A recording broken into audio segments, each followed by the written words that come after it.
벤치에 앉아서 구경하던 선수들이 눈물을 흘리는 경우는 거의 없거든요. 그러면은 얼마나 이 김진수가 이 대표팀을 사랑하는지, 이 대표팀에서 좋은 결과를 만들어내고 싶었는지에 대한 간절함이 보이지 않았을까, 전 이렇게 생각합니다. 그런 협회나 이런 자리에 들어갈 때 제일 중요한 건 내가 이 대표팀이 혹은 내가 우리나라 축구가 발전하는데 얼마나 큰 사명감을 가지고 있냐가 더 중요한 거다라고 생각을 해요. 근데 그 안에 사명감보다 돈이 중요한 사람들이 더 많이 앉아있지 않을까?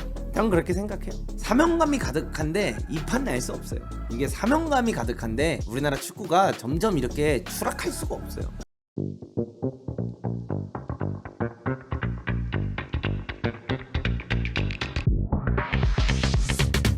대표팀 라인업에 대해서, 선수 기용에 대해서도 얘기가 좀 많더라고요. 어떤 얘기가 많냐면, 아니 우리 대표팀 솔직히 말해서 선수들을 그렇게 많이 데려갔는데 주전만 너무 혹사시킨 거 아니냐, 너무 선수 기용을 못하지 않았냐, 이렇게 이야기를 하신 분들이 많아서 그 부분에 대해서 한번 제 생각을 여러분들에게 말씀드리고 싶습니다. 일단 첫 번째, 주전 선발 라인업은 너무 못 고른 게 맞아요. 전술도 없으면 선발 명단이라도 잘 골라야 되는데, 선발 명단이라든가 선수들이 시작하는 자리가 마음에 안 들었던 적이 많은 건 사실입니다. 허나 여러분들, 이런 대회에서 대표팀이 대회를 뛸 때는 아무리 기간이 짧아도 로테이션, 그 그룹 스테이지에서 3경기에서 2승을 미리 하고 마지막 경기를 쉬게 되는 거 있잖아요. 마지막 경기를 우리가 쉬어도 되는 상황이 아니라면 사실 로테이션을 못 돌리는 게 맞습니다. 그러면은 원래 대회에 26명이 가도 한 16명 정도만 뛰는 게 사실 맞아요.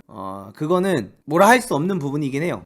로테이션을 돌리기가 어려운 부분은 맞아요. 왜냐, 우리나라는 첫 경기에도 이겼지만 두 번째 경기에 비겼고, 세 번째 경기 때 어쨌든 1등으로 올라가려면 어느 정도 전력을 투입시켜야 되는 거였으니까. 뭐 로테를 저희만 안 돌렸다, 다른 팀들은 다 돌렸다라고 하는데 어쩔 수 없어요, 그거는. 그래가지고 그거는 우리나라가 첫 번째 경기랑 두 번째 경기에서 결과를 못 내놨기 때문에 그 부분은 좀 어쩔 수 없고, 일단 조별리그 경기들이 텀도 괜찮았어요. 5일에 한 번씩 경기를 뛴 거라서 그 텀도 괜찮았고, 그 다음에 조별리그가 끝나고 나서 16강을 들어갈 때 텀도 6일이나 있었어요. 그렇기 때문에 그 부분에 있어서는 사실상 로테이션을 안 돌린 게 큰 문제가 되진 않습니다. 그래서 뭐 16명만 기용했고 나머지 선수들 1분도 못 뛴 선수들이 있다, 이거는 뭐 솔직히 어느 팀을 가든지 간에 1분도 못 뛰는 팀이 생길 수 있다, 그걸 일단 첫 번째로 말씀드리고 싶고, 그 다음에 두 번째는 이제 선수 기용에 대한 문제인데, 바레인전 때 조규성 선수를 선발로 내보냈죠. 그리고 요르단전에도 조규성 선수를 선발로 내보냈습니다. 그리고 나서 말레이시아전에도 조규성 선수를 선발로 내보냈어요. 그래서 조규성 선수를 조별리그에서 3경기 연속 선발로 내보내면서 활약을 시켰어요. 근데 사실상 3경기 내내 활약이 별로였고, 그 다음에 말레이시아전 때는 교체 투입으로 들어온 오영규 선수가 PK까지 얻으면서 시간은 되게 짧았지만 오영규 선수가 어쨌든 간에 들어와서 좋은 활약을 보여줬잖아요. 자, 그렇게 됐을 때 사우디전, 호주전, 요르단전을 보면 오영규에게 선발로 뛸 수 있는 기회가 주어지지 아예 않았다라는 거, 이거는 좀 문제가 되는 부분이라고 전 생각을 해요. 조규성이 퍼포먼스가 올라오고 있었으면 괜찮은데, 아무리 사우디전에서 동점골을 넣었다라고 한들 경기력 기반으로 봤을 때 조규성이 경기력이 올라온 건 아니었거든. 그러면은 오영규에게 기회를 줄 법도 했다.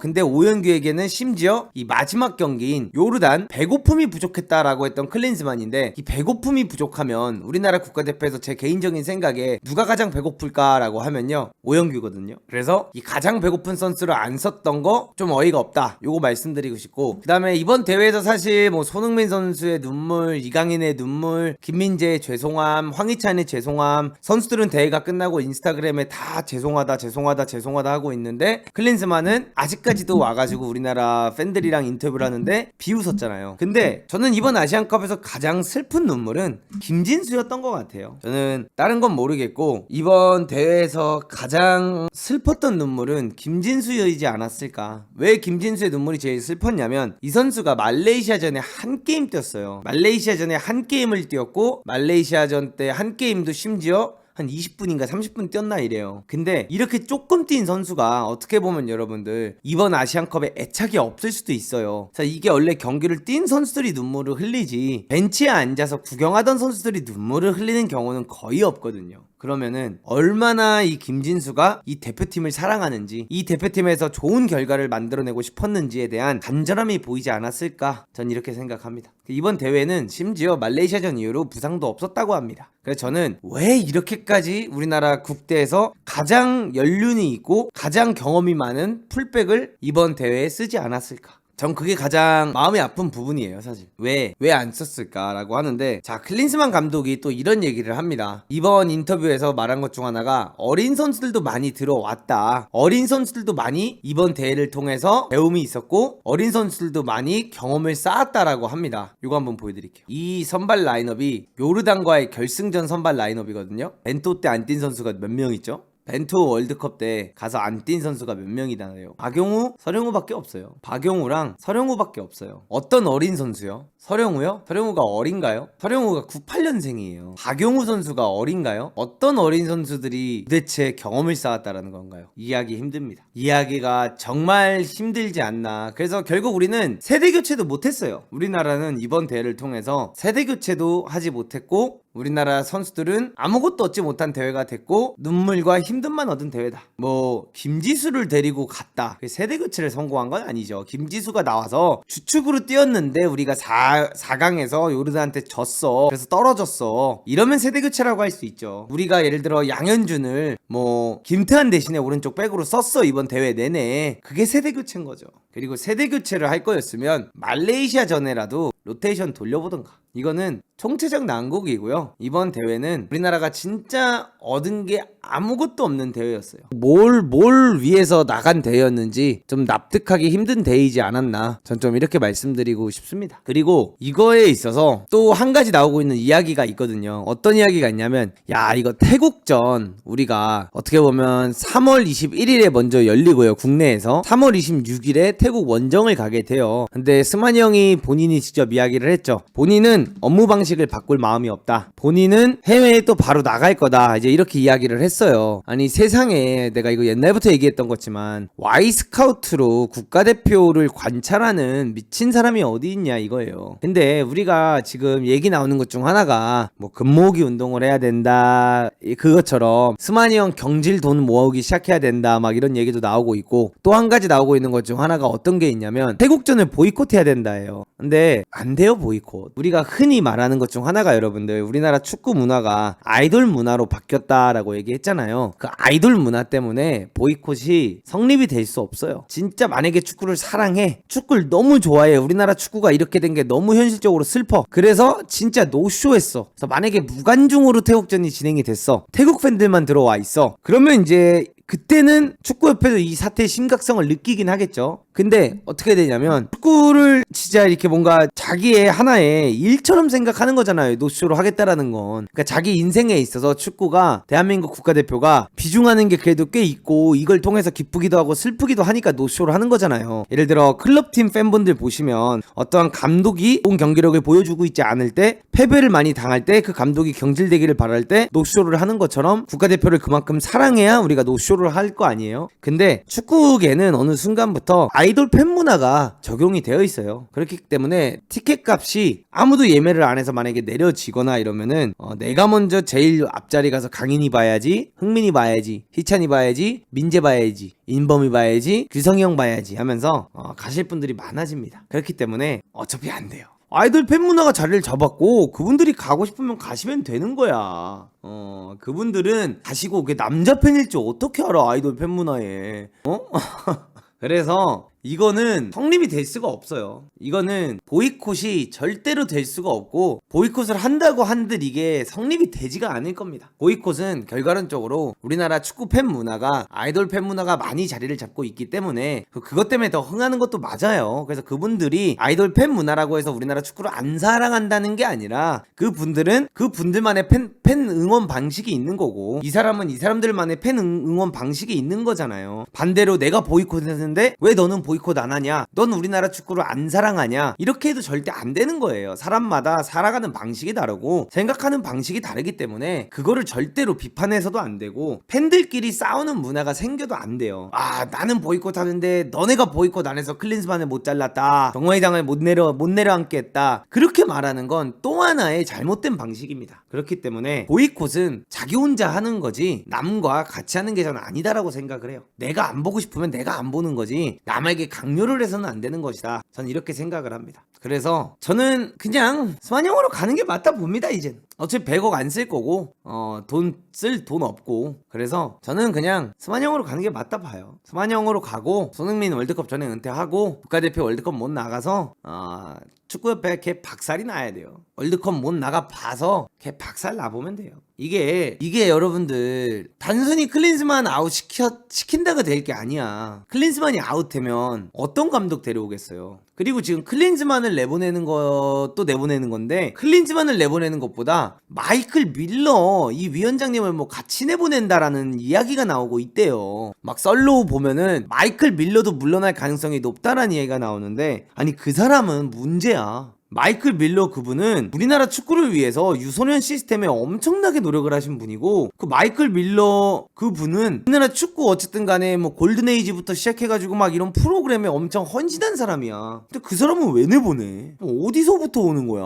그분이 기자회견할 때 답답했던 건 있어. 근데 왜 답답했겠냐라고 곰곰이 생각해보니까 자기는 클린스만을 안 뽑았는데 회장님이 클린스만을 앉혀놓으니까 거기 나와가지고 축구 감독은 전술이 중요한 게 아니다, 전술만이 답은 아니다, 스타 선수를 어떻게 관리해야 되는지, 동기부여를 어떻게 관리해야 되는지, 선수 관리를 어떻게 해야 되는지 이런 것도 중요하다, 이렇게 이야기를 했었거든요. 밀러 위원장을 뭐 같이 내보내거나 밀러 위원장부터 내보낼 계획을 하고 있다, 이렇게 지금 얘기가 나오고 있대요. 그러니까 이거잖아요. 뭐 내가 부동산은 없지만 내가 어느 땅에 집을 샀어. 그 집값이 폭락을 한 거야. 그러면 어떻게 됩니까? 둘 중 하나예요. 어떻게든 그 주변 상권을 살려서 집값을 다시 올리거나 그 집을 그냥 저택다 하고 살거나, 아니면 그 집을 그 값에라도 더 떨어지긴 해 팔거나 해요. 그래서 우리나라가 월드컵을 못 나가면 회장님이 딱 그 위치에 처하게 될 거예요. 그러면은 회장님께서 세 개 중 하나의 결단을 내리시겠죠. 그리고 저는 또 가장 이해가 안 가는 것 중 하나가, 현재 축구협회 위원장이 새롭게 선임이 됐잖아요. 그때 당시에 그때 당시에 그 사면 사태 이후로 많은 분들이 잘려나갔죠. 많은 분들이 다 떠났어요. 그러면서 위원장들을 새롭게 선임을 했는데, 그 위원장님들 중에 반이 현지 K리그 감독님들이에요. 그래서 위원장들끼리 회의를 하고 싶잖아요. 회의 날짜를 못 잡아. 왜? 어떤 팀은 아침 가야 돼, 어떤 팀은 경기 뛰어야 돼, 어떤 팀은 동계가 있어. 그래가지고 지금 축구협회가 위원장들 불러 모아가지고 클린스만 사임에 대해서 논의를 하고 싶어도 논의를 못해요. 미친 집단이에요. 뭉치려고 해도 뭉칠 수가 없고, 결국 누구의 방식을 따라가야 되냐? 스마니 형의 방식을 따라가서 줌 미팅 해야 돼요. 줌 미팅. 알로, 야 여기 인터넷 안 터져.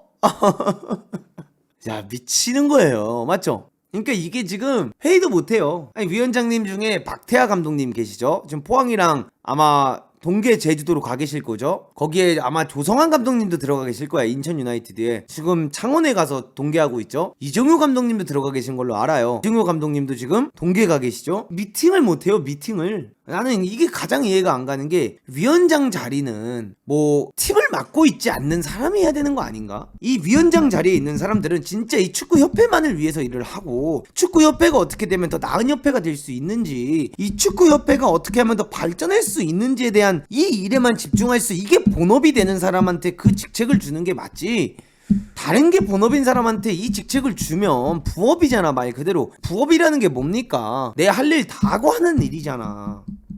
내 할 일 다 하고 이 일을 하면 어떻게 이게 발전이 되겠냐 이거야. 이게 또 어디서부터 오는 거냐? 스마형으로부터 오는 거예요. 스마형 내 코칭 스태프도 다 투잡하고 있잖아요. 그러니까 야, 해외에선 이런 방식도 있구나. 야, 이게 꼭 원잡러가 될 필요는 없구나. 야, 투잡 뛰어. 야, 요즘 국내에서 핫한 선수, 핫한 감독 누구냐? 이정효? 야, 정효 안 쳐. 야, 인천도 생각해보니까 작년에 아침 나갔지? 야, 인천 감독도 안 쳐. 이런 거 아니야? 이건 내 내피셜이지만 그냥 개판인 거야. 얘기를 못하고 할 수가 없어요. 그리고 뭐 파주 공사도 원래 들어가가지고 천안으로 옮기고 막 이런 거에서 공사 밀리고 이래가지고 뭐 선수들도 제대로 훈련 못하고 뭐 호텔에서 운동했다부터 시작해가지고 뭐 얘기도 다양한 게 많이 나오고 있더라고요. 그리고 심지어 지금 천안이 아직 완성이 안 됐잖아요. 그래가지고 3월달에 우리나라 대표팀이 소집하면 또 운동할 곳이 없어가지고 아마 또 뭐 목동인가 이런데 아마 또 돈 내고 빌려서 해야 될 거예요. 천안센터는 이제서야 시공사를 선정했기 때문에 삽도 못 떴을 거예요. 아직 내가 알기로는. 아니 지금 금모으기 할 때가 아니라 우리가 삽 들고 가서 천안부터 파야 돼. 일자리 개판이에요. 그러니까 이런 게 개판인데 대표팀이 어떻게 정상적으로 돌아가겠습니까? 자, 이번 변성환호 감독님 여러분들 17세 월드컵에서 승리를 못한 것도 사실이에요. 허나 해외 언론에서도 변성환에 대해서 주목을 했고 피파에서도 인터뷰를 대회 나가기 전에 변성환 감독이랑 하면서 잉글랜드 감독도 와가지고 변성환 감독의 훈련 방식이라든가 우리나라 축구 스타일을 보면서 굉장히 감명 깊게 봤고 이렇게 이야기를 했고 실제로 대회에 나가서도 승리는 못했지만 이 어린 선수들 데리고 토트넘 포스트코글루의 축구라든가 이런 트렌드적인 축구를 구사했던 변성환 감독은 잘렸고요. 어떠한 축구를 한지 모르는 다강간 감독 클린스만은 경질 얘기가 나오고 팬들 입에선 나오지만 고위직 얘기에선 안 나오고 있다는 거예요. 그러니까 뭐가 중요한지 모르는 거예요. 우리나라 대표팀에서 어떻게 보면 가장 일 잘하는 사람 중에 한 명 김판곤 감독님은 역임을 못하는 거고 그러니까 이게 제대로 되는 게 아무것도 없어요. 축구협회 보면 이게 축구에 진정 관심이 없는 거예요. 그럼 이게 언제부터 이렇게 된 거예요? 라고 하는데요. 그냥 제가 개인적으로 생각하기에 우리나라 축구협회가 가장 잘한 일이 뭔가 라고 했을 때는 그냥 어쨌든 2002년도에 한일 월드컵 열릴 때 우리나라 K리그 구단들한테 부탁을 해가지고 2002년도 멤버가 숙소 생활하면서 훈련한 거? 그 합숙이 축구협회의 최대 업적 아닌가? 난 그렇게 생각하는데 뭐 히딩크가 제안을 했든 누가 제안을 했든 받아들여줘서 한 거니까 뭐 없는 것 같아요. 진짜 회장님이 손흥정 감독님 같이 소신 있는 사람이 되지 않는 이상 될 수가 없어요. 바뀔 수가 없어요. 근데 손흥정 감독님 같은 분은 회장이 되기가 어려워요. 축구인이 이해하기 힘든 발언들을 하니까. 축구인들 입장에서는 손흥정 감독님을 바라보잖아요. 어떤 생각이 들 거냐면 저 대회 나가기도 전에도 씨발 초치는 소리 하고 앉아있어. 왜 저러는 거야? 아니 자기 아들이 대표팀 주장을 하고 있으면 좀 가만히 있어야지. 그 월드컵 나가기 전에 뭐 하는 거야? 그 아시아컵 나가기 전에 그 뭐 하는 거야 도대체? 이렇게 안이 꼽게 볼 사람들이 더 많아요. 팩트를 바라보기보다는 현실을 바라보기보다는 안이 꼽게 바라보는 분들이 더 많아요. 저는 그럴 것 같아요. 객관적으로 보거나 팩트적으로 보면 그거를 좀 안 좋아하죠. 우리나라는 어쨌든 간에 자기 주장을 강하게 말하는 나라라기보다는 귀 기울이는 문화, 뭔가 공손해야 되는 문화, 알고도 넘어가야 되는 문화가 은근히 자리가 강하게 잡혀 있잖아요. 알고도 모른 척 해야 되는 문화. 그렇기 때문에 그런 분이 축구협회장이 될 가능성 자체가 적죠. 일단 표를 받아야 되는데 표를 못 받잖아. 축구인으로부터. 축구인들은 여러분들 저도 축구인이지만 다 그렇다는 건 절대 아닙니다. 축구인들은 축구를 사랑하기보단 내가 얼마 받는지가 더 중요한 사람이 많은 것 같아요. 그게 나쁜 건 아니죠. 그게 절대 나쁜 건 아니에요. 왜? 나도 돈을 벌어야 먹고 살고 내 가족도 먹고 사니까. 근데 나는 그렇게 생각해. 협회에 있는 사람은 달라야 된다고 생각해. 기관에 있는 사람들은 달라야 된다고 생각을 해요. 그게 예를 들어 내가 클럽의 감독이야. 이러면은 그 클럽에 충성만 다하면 되고 그 다음에 내가 그 클럽이 잘 되게만 만들면서 내가 더 많은 돈을 벌 수 있으면 버는 게 맞지. 좋은 조건을 받는 게 맞지. 왜? 그건 하나의 구단이니까 클럽이니까 개인 사업이잖아. 개인 사업자고. 근데 협회라는 거는 그냥 모두를 돌봐야 되는 자리인 거잖아. 근데 그런 자리에는 돈보다 중요한 게 나는 사명감이라고 생각하거든요. 내가 얼마를 받는지가 중요한 게 아니라 그런 데에 들어갈 때 제일 중요한 건 연봉 협상이라고 생각하지 않아요. 그런 협회나 이런 자리에 들어갈 때 제일 중요한 건 내가 이 대표팀이 혹은 내가 우리나라 축구가 발전하는데 얼마나 큰 사명감을 가지고 있냐가 더 중요한 거다라고 생각을 해요. 근데 그 안에 사명감보다 돈이 중요한 사람들이 더 많이 앉아있지 않을까? 저는 그렇게 생각해요. 사명감이 가득한데 이 판 날 수 없어요. 이게 사명감이 가득한데 우리나라 축구가 점점 이렇게 추락할 수가 없어요. 그래서 그 사명감 있는 사람들이 들어갔을 때 어떻게 됐습니까? 홍명보 감독님이 김판곤 위원장님을 선임했잖아요. 홍명보 감독님이 아니었잖아요. 김판곤이라는 분이 우리나라 축구협회 위원장으로 절대 올 수 없었을 겁니다. 저는 홍명보 감독님이 축구를 딱 보면은 진짜 축구의 만큼은 이게 진심인 게 느껴지시는 분이야. 나는 홍명보 감독님. 이 우리나라 축구 적어도 이 축구 축구 그냥 이 막 그 사람의 성격, 이 사람의 뭐 이런 거, 뭐 인성, 뭐 이런 거 그냥 다 그냥 버리고 이 사람이 과연 축구를 얼마나 좋아하고 사랑할까를 보면 난 홍명보 감독님이 진짜 축구 사랑하는 것 같아요. 홍명보 감독님 진짜 축구를 사랑하시는 것 같아. 그러니까 김판공 같은 사람들을 데려와서 쓰는 거라고 저는 생각을 해요. 지금 이렇게 가다간 월드컵을 못 나가거나 우리가 불과 1년 전에 얘기했던 게 있죠. 야, 드디어 월드컵에서 소방수 안 쓰니까 16강을 나가는구나. 또 4년짜리 감독이랑 함께 해야 된다. 역시 장기 플랜이 중요하다. 불과 1년 전에 이야기했는데 이렇게 되다간 내년 월드컵에 소방수 쓰게 생겼어요. 근데 그런 소방수가 김기동이 되거나 이정효가 만약에 된다. 감독 한 명 또 죽이는 거죠. 월드컵을 반납하는 게 좋을 것 같습니다. 월드컵을 가져온 적이 없는데 반납을 어떻게 합니까? 월드컵을 가져온 적이 없는데 어떻게 반납을 해?